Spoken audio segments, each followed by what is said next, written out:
Again, I'm thinking back to the theme of the competition, witness, and how these scriptures all speak to our responsibility to be witnesses. Jesus, in the Great Commission at the end of Matthew, tells us that our assignment is first to go. It's not to stay put. It is to be active. It's to go out and to preach the gospel. It's to make disciples of all nations and to bear witness. He says in Acts 1, you will be my witnesses to the Jews, to the Greeks, to the Gentiles. It's a great privilege and a great calling, and one that we too often shy away from, that opportunity to bear witness to the glory of God. Yeah.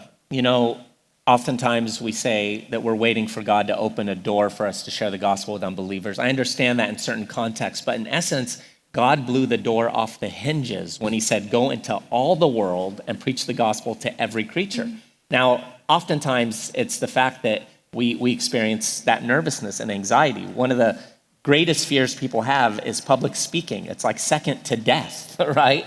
And we know that, to actually come up to a stranger that we don't know and to communicate the gospel.